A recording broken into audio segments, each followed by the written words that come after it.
अब समय आएगा तो मांगना। माननीय अध्यक्ष जी, आपकी अनुज्ञा से बहुत ही महत्वपूर्ण प्रश्न है जो आयुष्मान भारत की योजना से जुड़ा हुआ प्रश्न है और यह व्यवहार में है कि यह योजना गरीबों के इलाज के लिए है और गरीबों के इलाज की जिम्मेदारी पूरे प्रदेश में ज़्यादातर छोटे और मध्यम किस्म के अस्पताल के कंधों पर है और वही रुचि लेकर के गरीब मरीजों का आयुष्मान भारत योजना से इलाज कर रहे हैं।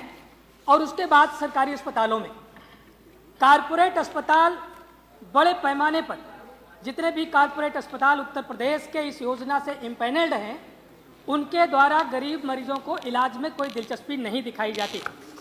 उसके पीछे उनकी पैकेज की समस्या, चूंकि वो महंगा इलाज करते हैं।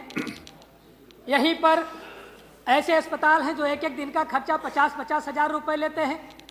माननीय मुख्यमंत्री जी की विवेकाधीन कोष से जो गरीबों को इलाज का पैसा जाता है, मेदांता से लेकर के बड़े बड़े अस्पताल वो अपनी बीमारियों का पैकेज इतना बड़ा बनाते हैं, एस्टीमेट इतना बड़ा बनाते हैं।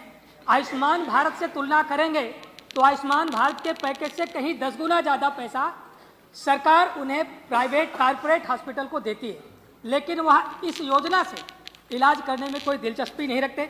मानवर जो समस्याएं छोटे और मध्यम अस्पतालों के सामने आ रही हैं, पहले तो अप्रूवल की समस्या। कोई मरीज गया, इमरजेंसी में गया, डॉक्टर की नीयत उस मरीज का इलाज करने में होती है, वो आधार कार्ड से लेकर के आयुष्मान गोल्डन कार्ड उनका सारा डाटा अपलोड कर देता है। अप्रूवल आने में 2 दिन 3 दिन लग जाते हैं और कभी कभी अप्रूवल मिलने के बाद भी क्लेम पेमेंट नहीं होता है। मानवर अगर उसकी एक ऐसी व्यवस्था इमरजेंसी की जैसे 24 घंटे की व्यवस्था है, 24 घंटे में अप्रूवल नहीं मिल पा रहा है, कई दिन लग जा रहे हैं। दूसरा सबसे बड़ी समस्या है कि अगर अप्रूवल मिल गया और अस्पताल के द्वारा बाकायदा इलाज करके क्लेम रेज भी कर दिया गया तो क्लेम पेमेंट होने में बहुत लंबा समय लग रहा है। मानवर जो अस्पतालों के द्वारा जो एमओयू साइन किया गया है वो विदिन 15 डेज उनको क्लेम पेमेंट मिल जाना चाहिए और अगर नहीं मिल पा रहा है तो उसमें बढ़ा करके देने की व्यवस्था 10% बढ़ा करके देने की व्यवस्था एमओयू साइन में है, लेकिन वर्षों वर्षों तक अस्पतालों को क्लेम पेमेंट नहीं मिल पा रहा है।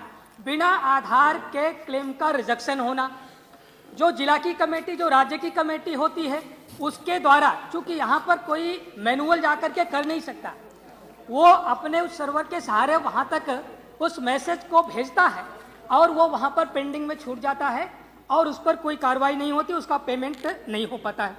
गूगल लोकेशन की एक समस्या आ रही है। माननीय मुख्यमंत्री जी और माननीय उप मुख्यमंत्री जी के संज्ञान में मैं लाना चाहूँगा, डायलिसिस का पैकेज 1800 रुपये का है और हर हफ्ते उसकी एक बार गूगल लोकेशन डॉक्टर के साथ जानी चाहिए और एक डायलिसिस का समय कम से कम डेढ़ घंटे से लेकर के 2 घंटे लगता है। 1800 रुपये के पैकेज में डॉक्टर 1.5 से 2 घंटे खड़े होकर के गूगल लोकेशन देगा और दूसरी एक समस्या आ रही है कि वो बाकी काम कैसे करेगा। अब जो नया पोर्टल अभी बनाया गया है इसमें OTP आएगी डॉक्टर के फ़ोन पर और वो OTP का लगातार जवाब देता रहेगा। मानवर उसके काम में कितनी बड़ी बाधा है। जो क्वेरी रेज की जाती है वहाँ से वो नॉन मेडिको के द्वारा रेज की जाती है। बड़े अफसोस के साथ कहना पड़ रहा है कि जो रेलेवेंट क्वेरी नहीं है, जो नहीं बस एकदम समय के भीतर वो रेज की जाती हैं। जैसे IT एक्ट का वायलेशन करने वाली क्वेरी, किसी महिला या पुरुष के प्राइवेट पार्ट का ऑपरेशन हुआ है तो उसका स्कार फोटो की क्वेरी मांगी जाती है, जो IT एक्ट का वायलेशन है, दंडनीय अपराध है। मैंने जब यहाँ पर साक्षी काम करती थी